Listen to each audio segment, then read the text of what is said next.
নমস্কার, সবাই কেমন আছেন? আশা করছি সবাই সুস্থ আছেন, ভালো আছেন।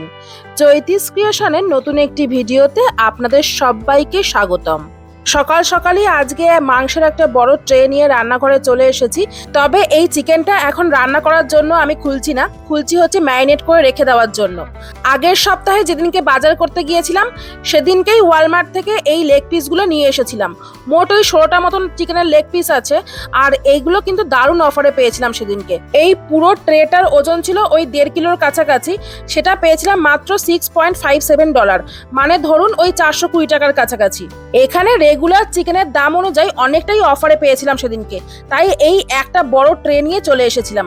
এমন অফার নেক্সট দিন হয়তো আর পাবোই না, সেই ভয়ে ভয়ে নিয়ে চলে এসেছিলাম এতগুলো মাংস। তবে এতগুলো মাংস তো আমরা দুইজন মানুষ একসঙ্গে খেতে পারবো না, তাই জন্য 5টা লেগ পিস নিয়ে নিয়েছি।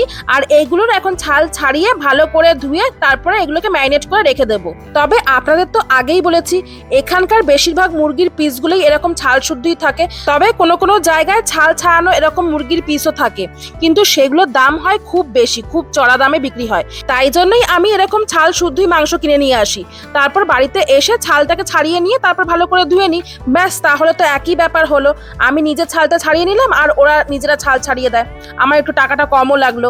তো সেই জন্য এরকম ছাল শুদ্ধই আমি মাংস নিয়ে আসি। এবারে চিকেনের লেগ পিসগুলোর গায়ে ছুরি দিয়ে ভালো করে চিড়ে নিচ্ছি, যাতে ম্যারিনেট করার পর মশলাগুলো এর ভেতরে ভালোভাবে ঢুকে যায়। সত্যি বলতে আমি সবসময় চেষ্টা করি নিজেদের সাধ্যের মধ্যে ভালো খাবার খেয়ে তারপরে কিছুটা হলেও সঞ্চয় করা। সময়কে তো আর বিশ্বাস করা যায় না, কার কখন ভালো সময় আসে বা কার কখন খারাপ সময় আসে কেউ বলতে পারে না। তাই খারাপ সময়গুলোতে যাতে নিজেদের পাশে নিজেরাই থাকতে পারি, সেই জন্যই এই চেষ্টা। অথচ আমাদের চারপাশে পরিচিত কিছু কিছু মানুষ আছে যারা ভাবেন যে আমরা এখানে ব্যাপক বিলাসিতায় জীবনযাপন করছি। আসলে কার জীবন কেমন চলছে একমাত্র সেই ভালো বোঝে।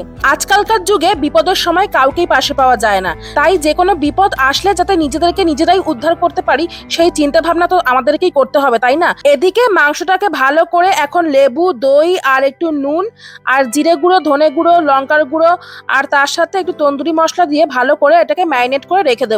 তার সাথে একটুখানি টমেটোর সস আর আদা, রসুন আর কাঁচা লঙ্কার একটা পেস্টও এর মধ্যে দিয়েছিলাম। এই মাংসটা ম্যারিনেট করে রেখে দেবো ফ্রিজের মধ্যে, রাতের বেলা ডিনারের জন্য এই মাংসটা।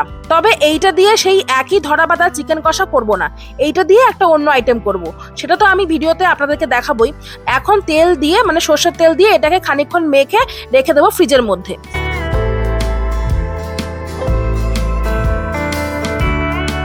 আজকে সকালবেলা থেকেই খুব তাড়াহুড়ার মধ্যে আছি, কারণ এখন ঝটপট করে কিছু খেয়েই বেরিয়ে যেতে হবে বাজার করতে। আগের সপ্তাহের সব সবজি বাজার তো এই সপ্তাহেই শেষ হয়ে গেছে, তাই এই নেক্সট সপ্তাহের বাজারটা আজকেই করে আনবো। আজকে যেহেতু রবিবার ছুটির দিন, তাই অনেকটা সময় হাতে পাওয়া যাবে। তাই জন্যই এদিকে ডাল সেদ্ধ বসিয়ে দিয়েছি, ওই পেঁয়াজ, কাঁচা লঙ্কা, টমেটো, রসুন আর মুসুর ডাল দিয়ে একসঙ্গে বসিয়ে দিয়েছি। এখন একটু ডাল ঘুটনি দিয়ে এটাকে ভালো করে একটু মিহি করে নেব। প্রথমে ভেবেছিলাম এই তাড়াহুড়ার মধ্যে প্রেসার কুকারে এই ডালটাকে বসিয়ে সিটি মেরে সেদ্ধ করে নেব, কিন্তু ভাবলাম যখন ফোড়ন দিচ্ছিই না তখন ডাল সেদ্ধটাকে একটু ভালো করেই রান্না করে খাই। কড়াইতে ডাল সেদ্ধ করলে খেতে একটু অন্যরকম টেস্ট হয়, খেতে আরো ভালো হয়, সেই জন্য কড়াইতেই বানালাম। শেষে একটুখানি সর্ষের তেল দিয়ে এই ডালটাকে নামিয়ে নিলাম, আর পাশে একটুখানি আলু সেদ্ধ বসিয়েছিলাম রাইস কুকারে, তাই আলু সেদ্ধটাকেও এখন মেখে নিচ্ছি। কিছু কিছু আমাদের পরিচিত মানুষ আছে এমন, যে ভালো খাবার খেতে দেখলেও তাদের হিংসা হয়, আবার এরকম সাদামাটা খাবার খাচ্ছি জানলেও তাদের আবার পিএমপিসি টপিক তৈরি হয়ে যায়। বিদেশে থেকেও সেদ্ধ ভাত খাচ্ছি, তার মানে খুব একটা বাড়িতে রান্না বান্না হয় না মনে হয়। আজকে সকাল থেকেই তাড়াহুড়া লেগে গেছে এই বাজারে যাওয়ার জন্য, তাই এই চটজলদি আয়োজন ডাল সেদ্ধ আর আলু সেদ্ধ দিয়ে ভাত খেয়েই বেরিয়ে যাব বাজারের উদ্দেশ্যে। তবে যে যাই বলুক, আমার কাছে এই আইটেমগুলো একদম অমৃতের সমান। ছোটবেলায় যখন স্কুলে যেতাম তখন সকালবেলা এই ডাল সেদ্ধ, আলু সেদ্ধ দিয়ে বেশিরভাগ সময় ভাত খেয়ে বেরিয়ে যেতাম স্কুলে। তাই ছোটবেলা থেকে প্রিয় খাবার বললে আমি এইটাকেই ফার্স্ট প্রায়োরিটি দিই, ডাল সেদ্ধ, আলু সেদ্ধ, ভাত। আর তাড়াহুড়ার মধ্যে এই আইটেমগুলোই মনে হয় বেস্ট। আজকে তার সাথে একটু ধনেপাতার চাটনিও ছিল, তাই জন্য একটু ধনেপাতার চাটনিও নিয়ে নিলাম। ভাত খেয়ে ড্রেস পরে বেরিয়ে পড়েছি এখন বাজার করার উদ্দেশ্যে, সাথে আমাদের এই কার্ডটাও নিয়ে নিয়েছি। চলুন তবে এখন বাজারের দিকে যাওয়া যাক। আজকে টেম্পারেচার ছিল 4 ডিগ্রি, পজিটিভ টেম্পারেচার চলে এসেছে এখন। তবে রাতের দিকে টেম্পারেচার মাইনাসেই চলে যায়, -3, -4। আর এখন দেখলাম বাইরে বেশ ভালো রোদ উঠেছে, তবে রোদটা আজকে ছিল খুবই হালকা, চড়া রোদ নয়, গায়ে একটুও লাগছিল না, ঠান্ডাই লাগছিল কারণ খুব হাওয়া দিচ্ছিল। যখন স্নোফল হয়েছিল এই রাস্তাটা দিয়ে হাঁটাই যাচ্ছিল না, এই পুরো রাস্তাটাই পুরো স্নোতে ভরা ছিল। আর এখন দেখুন কত সুন্দর ওয়েদার, আর ওইটা হচ্ছে আমাদের বাড়ি, তাই আমি দেখাচ্ছিলাম। আপনারা তো আমার ব্লগে দেখেইছেন আমার বাড়ির পেছন দিকে একটা কনস্ট্রাকশনের কাজ চলছিল, আর সেই কাজটা প্রায় শেষ হতে চলেছে। আর কয়েক মাসের মধ্যেই মনে হচ্ছে এই বাড়িগুলোতে লোকজন চলে আসবে। কাজ তো প্রায় শেষ হওয়ারই দিকে, আর এই দিকের মেইন রাস্তাটা দিয়েও আমাদের বাড়িটা বেশ ভালোভাবেই দেখা যায়। আর এই দিকে দেখলাম বাড়িগুলোর স্টার্টিং প্রাইস এখানে দেওয়া আছে $9,99,990। এই টাকাটা আমাদের ইন্ডিয়ান টাকায় কনভার্ট করলে গিয়ে দাঁড়ায় 6 কোটি। মানে এই পুরো জমিটায় যতগুলো বাড়ি আছে সেগুলো এক একটার প্রাইস 6 কোটি দাম দিয়ে শুরু হবে। তবে আমাদের কাছে এই অঙ্কের টাকাটা বড় মনে হলেও এই দেশে কিন্তু বাড়ি কেনার স্বপ্ন পূরণ করা কিন্তু খুবই সহজ, যদি হাতে থাকে হোম লোন। ব্যাংক বা ক্রেডিট ইউনিয়ন থেকে মর্টগেজ নিয়ে আপনি স্বল্প ডাউন পেমেন্ট দিয়েই বাড়ির মালিক হতে পারেন। দীর্ঘমেয়াদে সহজ কিস্তির সুবিধা থাকায় বড় অঙ্কের টাকা একেবারে দিতে হয় না। সরকারের first time home buyer incentive ও ট্যাক্স সুবিধাগুলো এর বড় সহায়তা। উপরন্তু সম্পত্তির মূল্য সাধারণত বাড়তেই থাকে, তাই বিনিয়োগও লাভজনক। তবে সুদের হার ও ব্যক্তিগত আর্থিক অবস্থা বিবেচনা করাটা জরুরি, সুতরাং ঠিকঠাক পরিকল্পনা করলেই স্বপ্নের বাড়ি কেনা এখানে দুঃসাধ্য নয়। আমরা প্রায় আমাদের বাজারের কাছাকাছি চলে এসেছি, মানে বাজার বলতে এখানে যে মলটায় বাজার করতে যাই সেটা। আর এই যে ডান পাশে আমাদের যে বক্সগুলো এগুলো দেখতে পাচ্ছেন সাদা কালারের, এইগুলো হলো ইলেকট্রিক 4 চাকা গাড়িগুলো চার্জিং পয়েন্ট। এখানে রাস্তাঘাটে খুবই ইলেকট্রিক এই 4 চাকাগুলো দেখা যায়। যারা ধরুন এই ইলেকট্রিক গাড়িগুলো নিয়ে এই মলগুলোতে বাজার করতে আসছেন, তারা এই মলগুলোতে ঢুকে যান আর গাড়িগুলোকে ওইখানে চার্জিং পয়েন্টে চার্জে বসিয়ে দিয়ে আসেন। তারপরেই ঢুকে পড়লাম এই মলের মাছ মাংসের সেকশনটায়, আর ঢুকেই চোখে পড়লো এই কাঁকড়াগুলো। এই এক একটা কাঁকড়ার প্যাকেটের ওজন ছিল 400 গ্রাম, আর এর দাম ছিল $18, মানে ধরুন আমাদের ভারতীয় টাকায় 1074 টাকা। প্যাকেটের ভেতরে ওই 2 পিস মতোই কাঁকড়া আছে। কাঁকড়াগুলো কিন্তু খুব ভালো পরিষ্কার করে তবেই ওরা প্যাকেটে ঢুকিয়েছে। প্যাকেজিং কোয়ালিটি খুবই ভালো, এয়ারটাইট প্যাকেটে রাখা। পেঁয়াজ রসুন দিয়ে কষা করে রান্না করলে কাঁকড়া কিন্তু খেতে বেশ লাগে। তবে একটাই অসুবিধা হলো, কাঁকড়া খেতে হলে দাঁতের জোর থাকতে হবে। আজকে মলে ঢোকার পর থেকেই একটা নতুন জিনিস দেখছি, যেই জিনিসটা এতদিন মলে কখনোই দেখা যায়নি। সেটা হচ্ছে এই মলে যে জিনিসগুলো কানাডাতেই প্রিপেয়ার করা হয়েছে সেগুলোর ওপর কানাডার একটা সাইন দিয়ে দিয়েছে। এখন বর্তমানে যেহেতু ইউএস এর সঙ্গে কানাডার একটা মনোমালিন্যের সম্পর্ক চলছে, সেই জন্য সমস্ত প্রোডাক্টের ওপর এরকম প্রোডাক্ট অফ কানাডা লেখা আছে। আর এখানে দেখলাম মুরগির হার্ট বিক্রি হচ্ছে। এই 500 গ্রাম ট্রেটির দাম ওই $5, মানে ওই 300 টাকার মতো। এবারে দেখছি এই হাটের নিচেই কোয়েল পাখির মাংস বিক্রি হচ্ছে। আর এই কোয়েল পাখি মাংসের যে ট্রেটি দেখছেন, এই ট্রেটির দাম হচ্ছে $16, মানে ওই 954 টাকা। আর এরও ওজন ছিল ওই 1.70 LB, মানে ওই 700 গ্রামের কাছাকাছি। বেশ কয়েক রকমের পাখির মাংস এখানে বিক্রি হচ্ছে। এবারে যে মাংসটা দেখাচ্ছি এটা হচ্ছে টার্কির মাংস। টার্কি হলো এক ধরনের পাখি, এই পাখিগুলোর নামই টার্কি। আর এইগুলোর ওজন সবই ছিল ওই 1 কিলো 300 কাছাকাছি, আর দাম ছিল ওই 680 টাকার মতো পড়ছিল। এর পাশে যেটা দেখতে পেলাম, এটা দেখে তো আমার কিছুক্ষণ মাথা ঘুরছিল, এরকম ভাবে কে রাখে ভাই? এইভাবেই রেখে দিয়েছে প্রোডাক্টটা। আর এটা হচ্ছে ল্যাম্বের মাথা, পুরো মাথাটাই এইভাবে বিক্রি করছে। যে নিয়ে যাবে তাকে কেটে এটা রান্না করতে হবে, ভাবা যায়? বাবা, এই ল্যাম্ব মানে ভেড়ার মাথাটারও ওজন ছিল ওই 1 কিলো 300 গ্রামের কাছাকাছি, আর এর দাম ছিল $8, মানে ধরুন আমাদের ভারতীয় টাকায় 480 টাকা। চলুন তবে, অনেক মাংস দেখে নিয়েছি, আর ভালো লাগছে না ওই দিকটায়। এই সব দেখে একটু গাটা গোলাচ্ছিল, তাই জন্য সোজা ঢুকে পড়লাম এই টিফিন কৌটোগুলোর দিকে। এই টিফিন কৌটোগুলোর কোয়ালিটি খুবই ভালো ছিল, আর দাম ছিল $12, মানে 715 টাকা। আর এই যে বড় যে টিফিন কৌটোটা এখন দেখাচ্ছি, এইগুলো মোট ওই 7টা টিফিন কৌটো ছিল একসাথে, ছোট বড় মেজো সেজো এইভাবে। আর এই পুরো সেটটার দাম ছিল $11.50, মানে ওই 686 টাকার কাছাকাছি। দামটা একটু বেশি মনে হলেও প্রোডাক্টের কোয়ালিটিগুলো ছিল একদমই সলিড, মানে একবার নিয়ে গেলে কখনো ঠকতে হবে না, অনেকবার ইউজ করা যাবে, এটা ইউজফুল জিনিস। আর এই বোতলগুলোর দাম ছিল সবগুলোই $13 করে।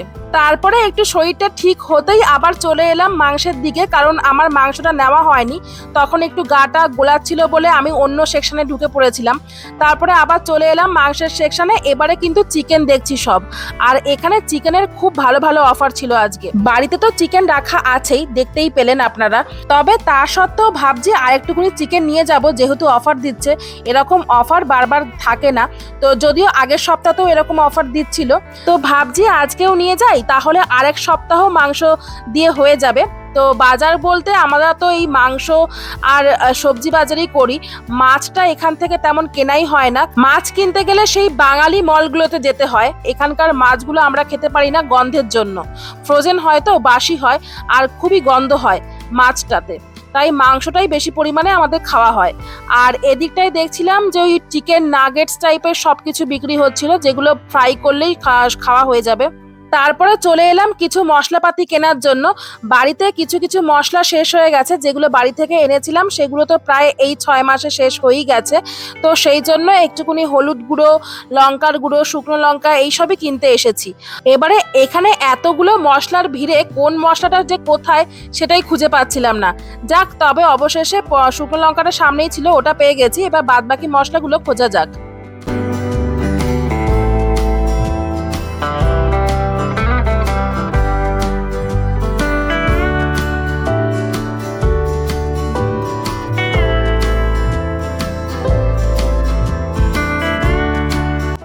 একটা নতুন ধরনের জিনিস দেখলাম, মানে নতুন ধরনের বলতে আমার কাছে নতুন, এই যে এই অনিয়ন পাউডার। আর এই পাউডারটা ছিল 150 গ্রামের প্যাকেট, আর এর দাম ছিল $2.49, মানে 150 টাকা দাম ছিল এই এক একটা প্যাকেটের দাম। তারপর onion salt, onion chopped onion, এইগুলো সবগুলোর দাম ছিল ওই 2.99, মানে ওই 150 টাকা। তবে জানেন তো, এই যে প্যাকেট করে যে মশলাগুলো বিক্রি হচ্ছে অনিয়নের, এই টাকায় আমার এক বস্তা পেঁয়াজ হয়ে যাবে এখানকার। তো আমি পেঁয়াজ কিনে নিয়ে যদি রান্না করি সেটাতে আমার বেশি লাভজনক হবে, এটাই দাঁড়িয়ে দাঁড়িয়ে ভাবছিলাম আমি ওখানে। আসলে এখানকার বেশিরভাগ মানুষজনই তাদের নিজস্ব অফিসে কাজকর্মে ব্যস্ত, তাই অনেক সময় সবজি বাজার কেনা হয়ে ওঠে না। আর এখানে তো বাড়ি থেকে মলগুলো অনেকটাই দূরে দূরে, আর যদিও বা কেউ ভাবে তাড়াতাড়ি বাজার করে নিয়ে যেগুলো যেগুলো লাগবে নিয়ে বাড়িতে চলে আসি, সেটাও হবে না।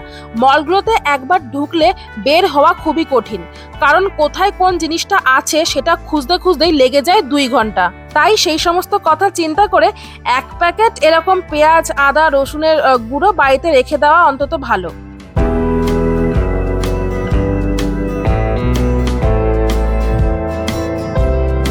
এই মশলা দেখতে দেখতেই দেখলাম মশলার নিচেই বিক্রি হচ্ছে আমাদের দেশীয় টাটা নুন, আর এইগুলোর 1 কেজি প্যাকেটের দাম ছিল $2, মানে 120 টাকা। এই একই দাম এই টাটা নুনের এই বক্সগুলোরও, আর এই বক্সগুলোর ওজনটা খানিকটা কম ছিল, 680 গ্রাম মতো ছিল। যেহেতু বক্সে করে বিক্রি হচ্ছে তাই দামটা একই রেখেছে, ওজনটা কমিয়ে দিয়েছে। এরপরে দেখুন যে এখানে কত ধরনের পাস্তা বিক্রি হচ্ছে, সরু, মোটা, লম্বা, চওড়া, পেঁচানো, গোল, আর প্রত্যেকটা পাস্তার প্যাকেটগুলোরই আলাদা আলাদা নামও ছিল, আর সবগুলো প্যাকেটেরই ওজন ছিল ওই 750 গ্রাম। আর এই পাস্তা প্যাকেটগুলোর দাম ছিল $2.79, মানে ওই 160 টাকার মতো। এই পাস্তার সেকশনটায় এসে মনে হচ্ছিল যেন পাস্তার মেলা বসেছে, যার যেরকম ইচ্ছা সেরকম পাস্তা কিনে নিয়ে চলে যাও, এরকম একটা ব্যাপার ছিল। আর এখানকার মানুষজন পাস্তাটা খেতেও ভালোবাসে বেশ, যে কোনো রেস্টুরেন্টে যাবেন পাস্তা বললে সঙ্গে সঙ্গে পাস্তাটা বানিয়ে দেবে।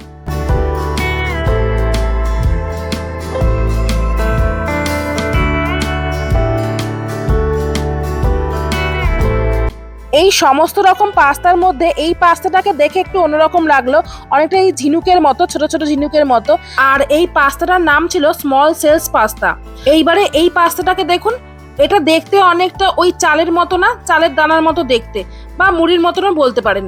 আজকে সব পাস্তার ওপরই অফার চলছিল, তাই জন্যই একটু দামটা কম, না হলে অন্যদিন ওই $3 ওপরেই থাকে। চলুন তবে এবারে অন্য দিকটায় যাওয়া যাক। একটা টুথপিক্সের প্যাকেট নেব বলে এদিকটায় এলাম। খাবার সময় ওই দাঁতে ফাতে খাবার ঢুকে গেলে খুব অসুবিধা হয়, তাই একটা টুথপিক্সের বক্স নিতে এসেছি। এই একটা টুথপিক্স বক্সের দাম হচ্ছে $2, মানে 120 টাকা। আর একটা বক্সের মধ্যে 250টা মতো কাঠি আছে। আর এইগুলোর 3টে একসঙ্গে বিক্রি হচ্ছে কম্বো প্যাক, আর এর দাম ছিল $5.50, অর্থাৎ 330 টাকা। তো দেখছি আজকের ব্লগটা অনেকটাই বড় হয়ে গেছে, তাই আজকের মতো ভিডিওটা এখানেই শেষ করলাম। নেক্সট ব্লগে দেখাচ্ছি যে আজকে কি কি বাজার করলাম। সবাই ভালো থাকবেন, সুস্থ থাকবেন, টাটা।